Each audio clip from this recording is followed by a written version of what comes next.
ya, yaitu terkait dengan pelaporan dan penilaian dari hasil pendampingan. Kita akan coba ulas lagi di sini tugas dan tanggung jawab fasilitator, ya, fasilitator pendidikan guru penggerak. Di antaranya ada berapa nih? Ada 6 ya. Ini kita ambil dari sumbernya itu dari Kepdirjen nomor 1302 tahun 2022 ya. Ini berarti Kepdirjen yang terakhir. Sebelumnya memang di tahun 2020 sudah ada juga ya Kepdirjennya ya tentang pedoman pendidikan guru penggerak. Hanya 2020 atau 2021 ya? 2021, sorry. Hanya saja ini sudah diperbaharui. Kita pakai yang terakhir ya, yang untuk angkatan 5 dan seterusnya, yaitu yang tahun 2022 tentang pedoman pendidikan guru penggerak. Nah, di sana disebutkan bahwa tugas dan tanggung jawab fasilitator diantaranya sebagai berikut. Yang pertama, melakukan koordinasi dengan pendamping atau pengajar praktik, atau narasumber atau instruktur, dan penyelenggara program terkait dengan kompetensi yang diharapkan dicapai peserta, mekanisme pelaksanaan, materi yang disajikan, serta evaluasi proses dan hasil. Jadi ini kita coba bedakan dulu ya tugas tanggung jawab instruktur, fasilitator dengan pengajar praktik. Lalu yang kedua, tugas fasilitator, memfasilitasi peserta dalam proses pembelajaran melalui tatap muka maya dan pembimbingan di LMS. Lalu yang ketiga, memberi umpan balik terhadap pertanyaan, permasalahan, dan tagihan yang disampaikan peserta terkait pembelajaran daring. Yang keempat, melakukan pemantauan, mentoring, dan penilaian terhadap tagihan peserta dengan menggunakan rubrik penilaian hasil belajar atau tagihan. Yang kelima, menginput penilaian proses dan hasil pada akhir kegiatan pembelajaran ke dalam sistem. Dan yang terakhir, melaporkan hasil fasilitasi yang menjadi tanggung jawabnya selaku fasilitator kepada penanggung jawab kegiatan. Kalau penjab kegiatan untuk sekarang berarti penjab PGP yang ada di BGP atau BBGP ya, Balai Besar Guru Penggerak atau Balai Guru Penggerak yang ada di provinsi masing-masing ya. Untuk tugas dan tanggung jawab seorang pengajar praktik atau pendamping, ya dulu disebutnya pendamping ya sampai dengan angkatan 3, itu disebutnya pengajar praktik sampai sekarang ya. Di antaranya ini ada 8 ya kalau berdasarkan dari Kepdirjen tahun 2002 ini. Yang nomor 1, melakukan koordinasi dengan fasilitator dan penyelenggara program terkait dengan kompetensi yang diharapkan dicapai oleh peserta, mekanisme pelaksanaan, materi yang disajikan, serta evaluasi proses dan hasil. Lalu yang kedua, mencatat perkembangan peserta selama lokakarya dan pendampingan individu ya. Jadi pada saat Bapak Ibu pengajar praktik yang melaksanakan atau melakukan pendampingan individu dan lokakarya ya, itu Bapak Ibu sambil pasti juga harus mencatat perkembangan ya peserta CGP-nya masing-masing. Lalu yang ketiga, melakukan coaching ya, dan memberikan umpan balik kepada peserta. Yang keempat, berbagi praktik baik, memberikan umpan balik dan refleksi dalam bentuk lokakarya dengan peserta. Ya. Kemudian yang kelima, melakukan pendampingan individu kepada peserta PGP di satuan pendidikan masing-masing. Jadi Bapak Ibu, kalau lokakarya sebenarnya untuk sekarang kalau di Kepdirjen itu bisa dilaksanakan di ruangan besar misalnya ya, di aula atau di balai yang dimiliki oleh BGP atau BBGP atau mungkin BPMP yang ada di provinsi ya. Sedangkan kalau untuk pendampingan individu itu Bapak Ibu pengajar praktik melakukannya kepada setiap CGP-nya atau peserta PGP-nya masing-masing secara individual itu di satuan pendidikan masing-masing atau di sekolahnya masing-masing ya. Jadi Bapak Ibu nanti akan mendatangi CGP-nya ke sekolahnya masing-masing untuk melakukan pendampingan individu. Yang keenam, mendampingi peserta PGP dalam menjalankan tugasnya ya, selama minimal ini 6 bulan ya. Karena maksudnya di sini menjalankan tugasnya yang terkait dengan tugas di LMS kan banyak ya, tugas di LMS itu banyak. Namun tentunya Bapak Ibu tetap ya di sini karena Bapak Ibu kan berperannya sampai akhir ya, sampai akhir berarti sampai dengan 6 bulan. Kalau di LMS itu sampai 5 bulan ya kalau salah. Kemudian yang ketujuh, memberikan motivasi dan membantu peserta dalam menjalankan perannya. Melakukan penilaian proses dan hasil pada kegiatan pendampingan individu dan lokakarya dan mengikutnya ke dalam sistem.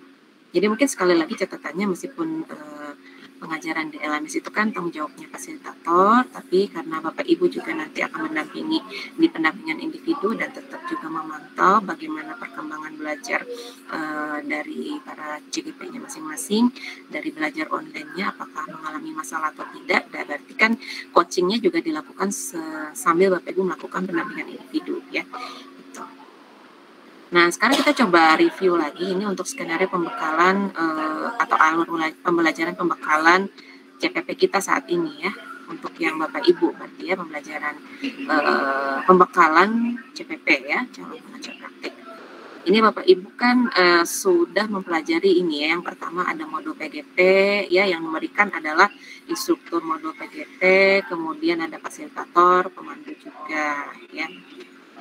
Instruktur modul PGP ini merupakan tim pengembang modul PGP. Fasilitator ini, fasilitator pemandu ini umumnya tim fasilitator PGP angkatan 1, 2, 3, 4. Kemudian untuk narasumber yang berikutnya, Bapak Ibu juga akan ditemani narasumber di dalam mempelajari lokakarya dan pendampingan individu. Ini yang nanti akan menjadi tugas utama ya bagi Bapak Ibu nanti. Dan ini Bapak Ibu didampingi oleh fasilitator pemandu ya selama pembekalan ini.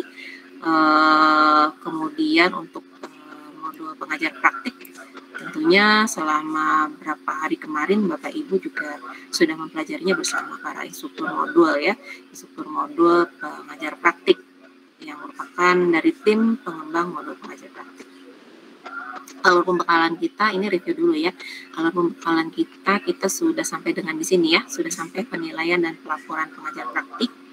Ya, Bapak Ibu, setelah itu ada tes akhir, lalu simulasi lokakarya dan fasilitas dan pengajar pendampingan individu. Ini kita akan lakukan besok ya, pagi sampai siang. Lalu ada refleksi di siang hari.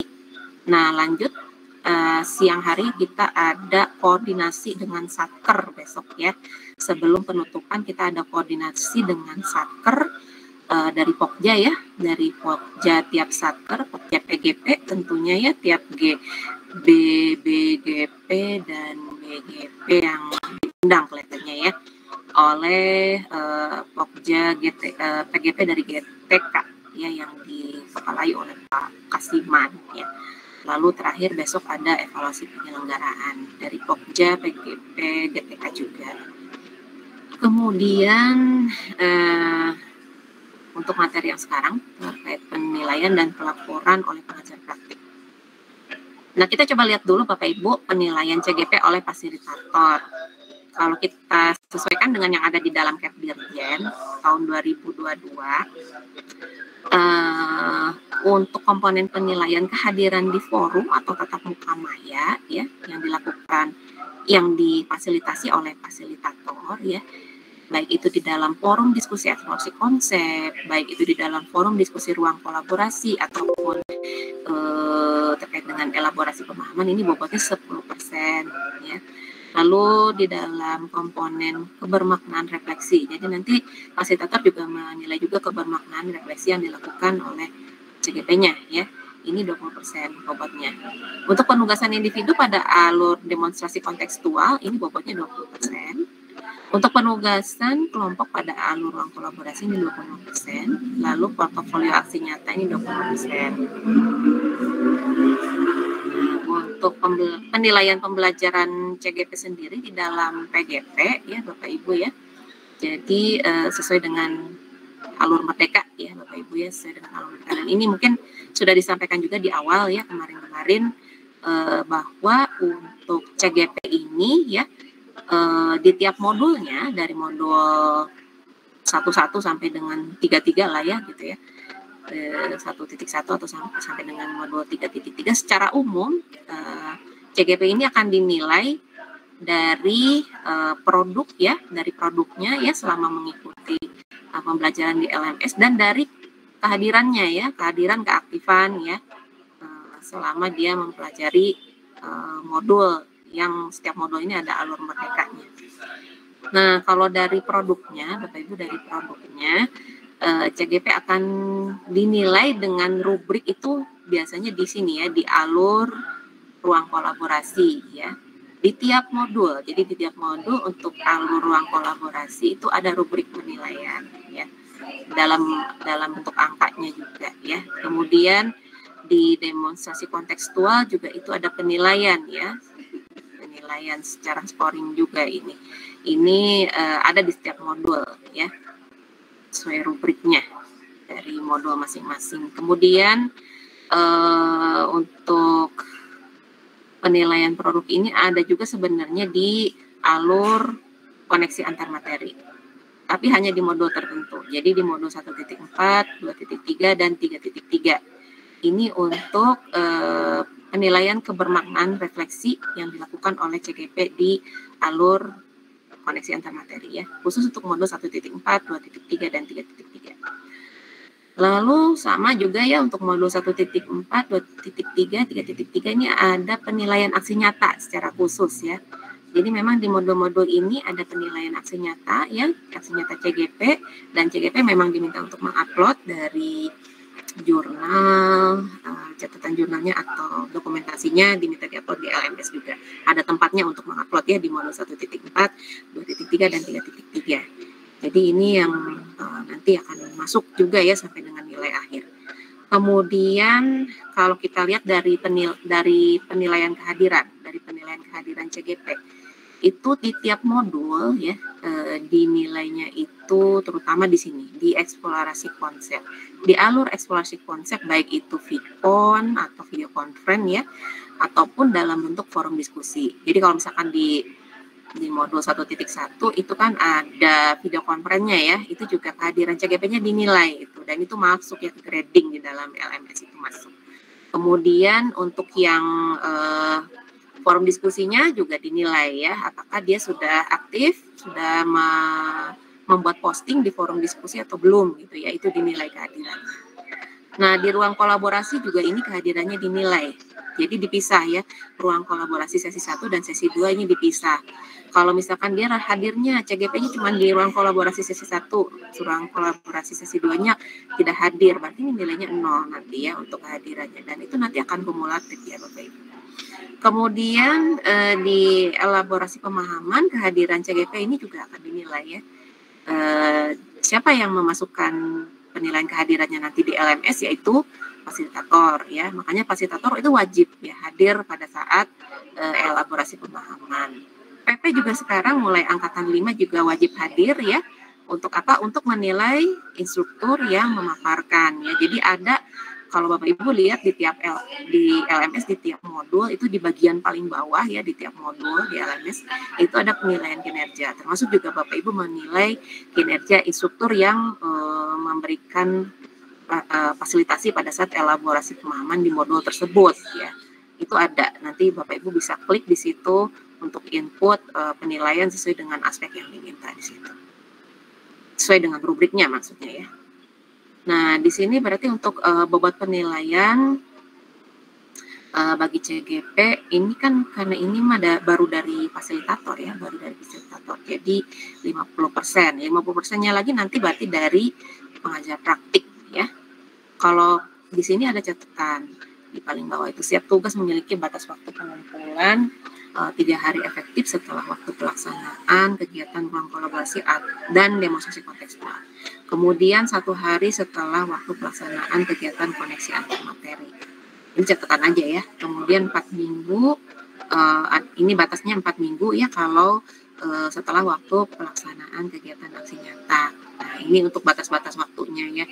Jadi meskipun nanti Bapak Ibu tidak mengampu di LMS ya secara langsung ya, karena yang mengampu itu fasilitator, tapi Bapak Ibu perlu tahu ya, aturan-aturan seperti ini Bapak Ibu perlu tahu.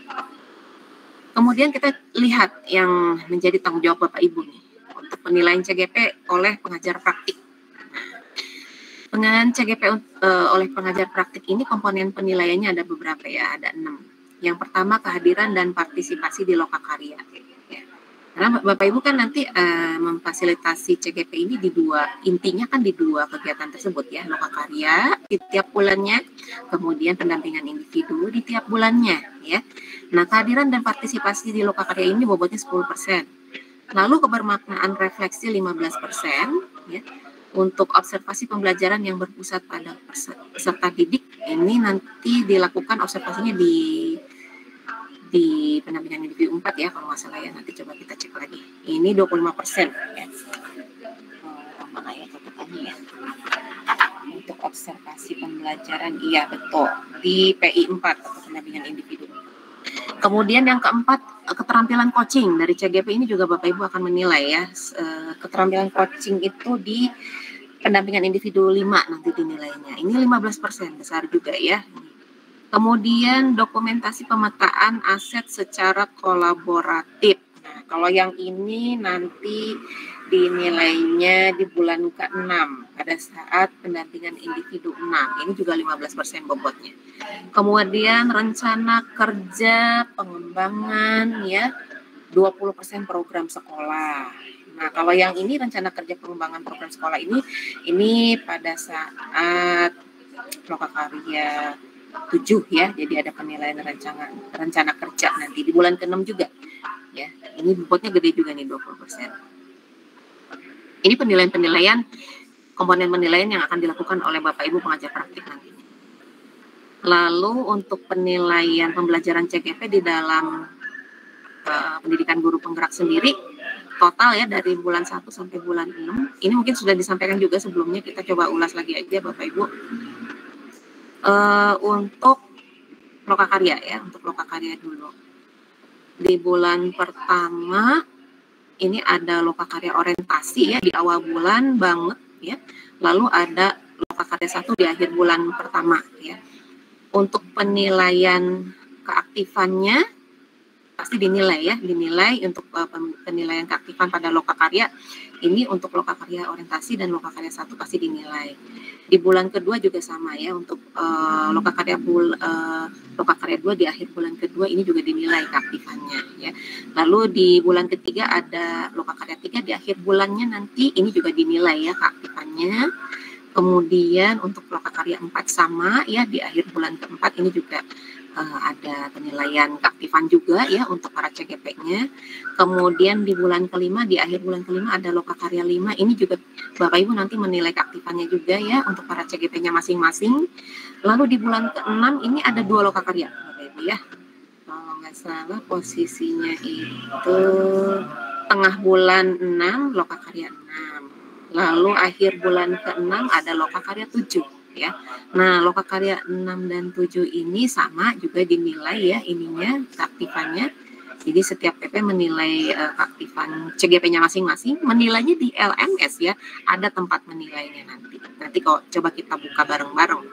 Lalu untuk bulan ke-6 ini juga akan dinilai rencana kerja pengembangan yang tadi ya, yang ini ya, yang nomor 6, rencana kerja pengembangan program sekolah. Ini tuh di lokakarya 7 masuknya ya Bapak Ibu ya.